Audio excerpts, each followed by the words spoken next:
We are back on Taking Care in Business, Koerner Radio, News Talk, 1180, 1230, KGEO, 1410, KERI, 1000 KKIM in Albuquerque, New Mexico, and 3 times a week on the Internet on knookmedia.com. Our guest in studio, Miles Muzio, talking about global warming. So, Miles, when we cut for the break, I was going to ask you about, you had talked about 3 arguments, and what's the logical argument?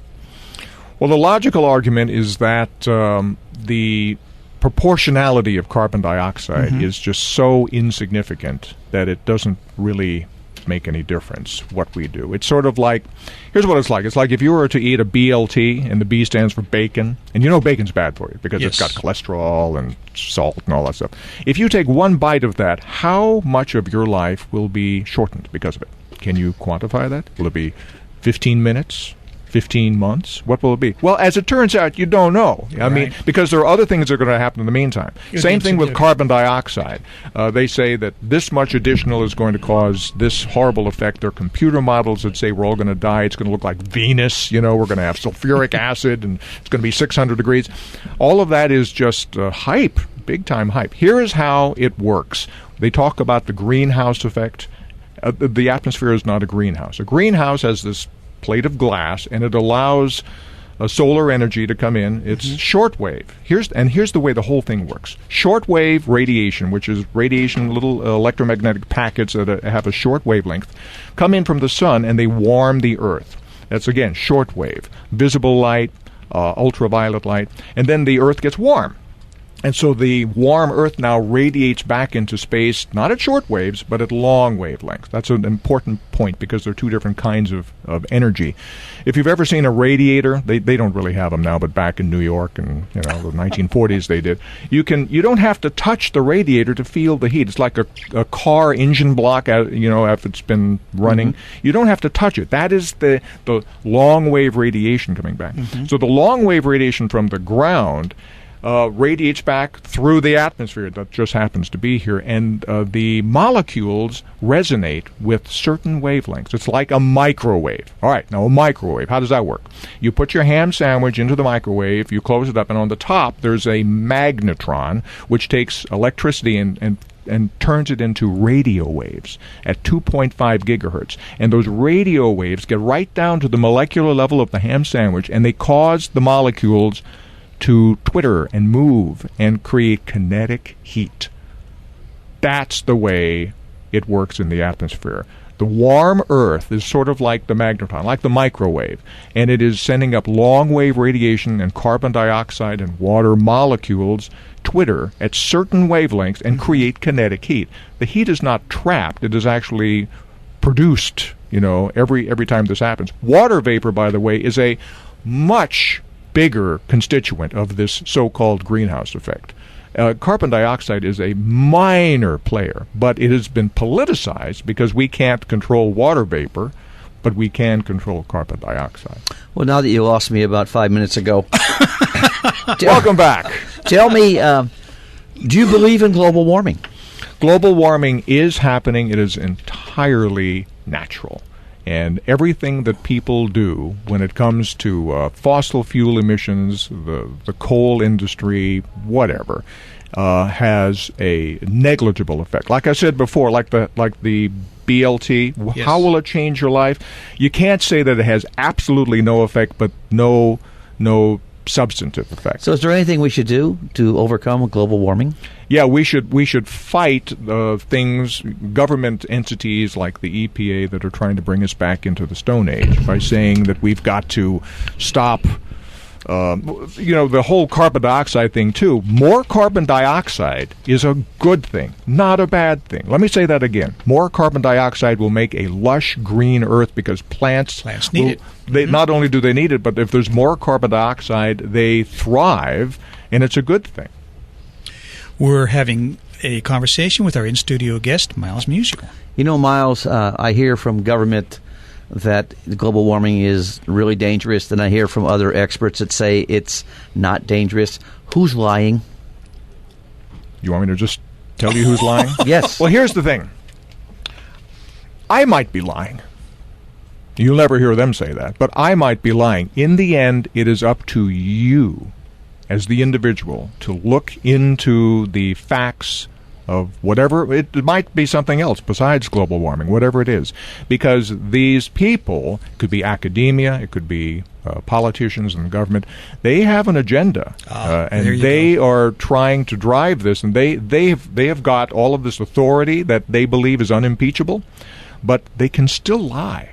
I mean, you can be a doctor of atmospheric science and still lie. And you're lying for whatever reason, but they think that they cannot be told anything because they've got this moral mandate.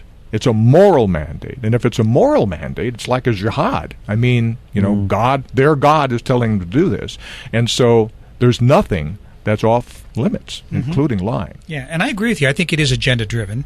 And, some of the things that have been published recently, I mean, there are scholars that are afraid to say there is no global warming because they're afraid they're going to lose funding, they're going to lose government funding, they're going to lose grants, so they're going along with the program. This gets very serious. Or they're going to get audited.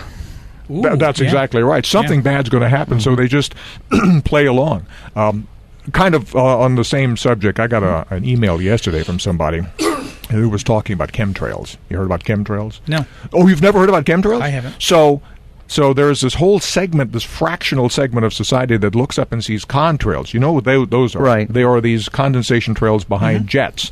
And there might be a lot of them one day. And it's all variable depending upon the atmospheric conditions that day. Sure. But they see this, and they don't see contrails. They see a government project to spray out mist that is going to fall down upon the populace and somehow control them.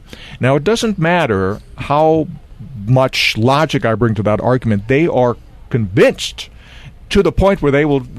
I hate it when this happens. They say, "Well, Miles, we know that you can't really talk about it like that. I mean, you have to stick to the company line, but we wink, wink, nod, nod, know that you agree with us." I hate that. And it doesn't matter what you say. They believe that chemtrails are doing something when in fact it's just very predictable, innocuous contrails. It's the same thing with global warming. These people are sure about it, and they've got to do this because they have a moral mandate to bring us out of it's anti-capitalistic is what it is. They are trying to bring us back down and essentially ruin the country. They're trying to ruin it in a lot of ways. That's just one.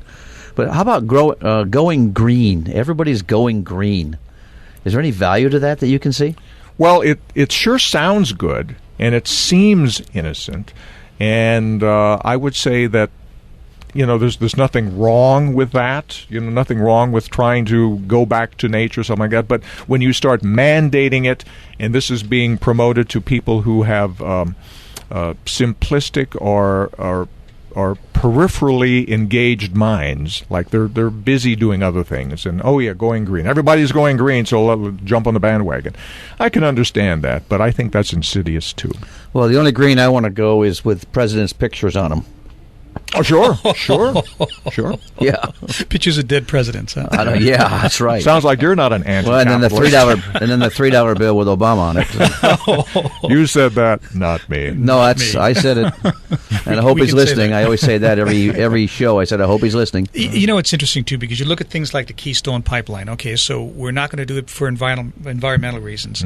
So the Canadians are going to take that oil. They're going to ship it to China. It's going to be an environmental disaster in China. Then they're going to turn around and ship it back. So, what's being gained here environmentally? It's with the Keystone Pipeline? Sure. Well, we should be doing that. And by the way, there's this whole big thing currently in Kern County about fracking, and that's really what you're talking about. Fracking has been done here for over 60 years in Kern County, and it's just recently been like a big thing in the news. Sure. And there is carbon dioxide as part of the process there. So that's why there's so many people so vociferously against it. But it is a great thing. It is good. It's going to make this country viable. We're going to be able. We're the greatest natural resource. As far as oil and gas and all that. We should do that. But sometimes, just like with chemtrails or whatever this moral mandate is, people get completely off track, and they end up really hurting a lot of people. Well, just this past week, the people on fracking were in town and did something at the supervisor's office, and they gave them a month to change.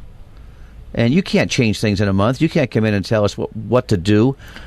Yeah, well, I heard next year, I think beginning July 1st, there's going to be a whole new set of regulations regarding that. Well, that's on everything, though. They're getting new regulations not only on that, for everything. I mean, government regulations are ruining this country. There's too much government involved in our country right now. Oh, I agree. And I think it's basically moral mandates and the fact that these people just know a whole lot more about this than you little rubes down in Kern County. This is true. Is that where we are? Kern County. Kern County. And again, just a side note, Miles has a great book out that I would highly recommend, Foundations, The Meaning of Life, and it's in paperback. Miles, thank you so much for the time. I really, really appreciate it. This is long overdue. My pleasure. I'd be happy to come back sometime. We would love to have you come back and talk a little more about climate control, global warming, whatever it's called this week. Yes. We will see you in 180 hours and Taking Care of Business on Kern Radio News Talk 1180.